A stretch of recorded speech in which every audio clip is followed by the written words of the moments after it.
Friends, நம்ம இப்போ என்ன செய்ய போகிறோம்னா கொள்ளு பருப்பு குழம்பு எப்படி செய்கிறதுன்னு பார்க்க போகிறோம். அதுக்கு வந்து நான் 1/2 டம்ளர் கொள்ளு எடுத்துக்கிட்டேன்.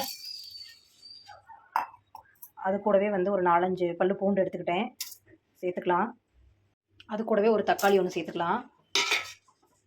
கொஞ்சமாக தண்ணி விட்டுக்கலாம். இப்போ வந்து நம்ம 5 விசில் விட்டு எடுத்துக்கலாம்.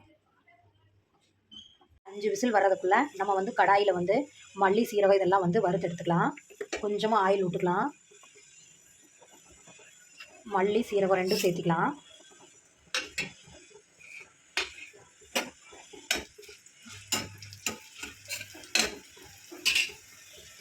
நல்லா பொரிஞ்சதுக்கப்புறம் ஒரு 4 வரமிளகா, 2 பச்சை மிளகா, கொஞ்சம் கருவேப்பிலை சேர்த்துக்கலாம். நல்லா எண்ணெயிலேயே வணக்கணும்.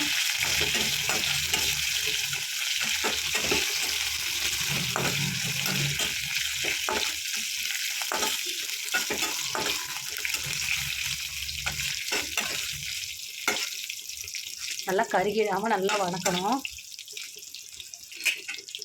வந்து நம்ம வறுத்து வச்சதை வந்து அந்த கொள்ளு கூட வந்து சேர்த்துக்கலாம். இப்போ வந்து வறுத்து வச்சது எல்லாமே சேர்த்தியாச்சு. கொஞ்சோண்டு புளி சேர்த்தி இப்போ நம்ம வந்து 5 நிமிஷம் வந்து நல்லா வேக விடணும். இப்போ நல்லா வெந்துருச்சு. நம்ம வந்து ஸ்டவ்வை ஆஃப் பண்ணிவிட்டு கொஞ்சம் நேரம் ஆற விட்டுட்டு ஜாரில் போட்டு அரைச்சி எடுத்துக்கலாம். நல்லா ஆறிடுச்சு. இப்போ ஜாருக்கு மாற்றியாச்சு. நம்ம தேவையான அளவு உப்பு போட்டுக்கலாம். அது கூடவே வந்து கொஞ்சமாக வந்து பச்சை வெங்காயம், சின்ன வெங்காயம் வந்து நான் தொளிச்சு வச்சுருக்கேன். அதை வந்து நம்ம கொஞ்சம் சேர்த்திக்கலாம். இதை நம்ம சேர்த்துனோம்னா குழம்பு சுவையாகவும் மணமாகவும் இருக்கும். இப்போ வந்து நல்லா அரைச்சி எடுத்துக்கலாம். கடைசியாக வந்து தாளிப்பு கொடுத்துர்லாங்க. கொஞ்சமாக ஆயில் சேர்த்திக்கலாம். அது கூடவே வந்து கொஞ்சம் கடுகு போட்டுக்கலாம். கடுகு பொரிஞ்சிருச்சு. இப்போ நம்ம வந்து 2 வரமிளகா, கொஞ்சம் கருவேப்பிலை போட்டுக்கலாம்.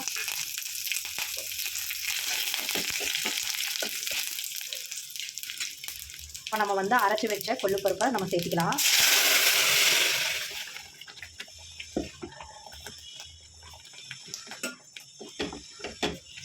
இப்போ வந்து நம்ம ஆல்ரெடி உப்பு சேர்த்திருக்கிறோம். இப்போ தேவையான அளவு கொஞ்சமாக போட்டுக்கலாம்.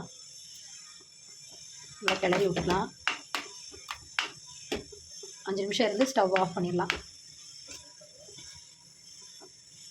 இப்போ வந்து சுவையான கொள்ளு பருப்பு குழம்பு ரெடி ஆயிடுச்சு. இந்த மாதிரி நீங்களும் ட்ரை பண்ணி பாருங்கள்.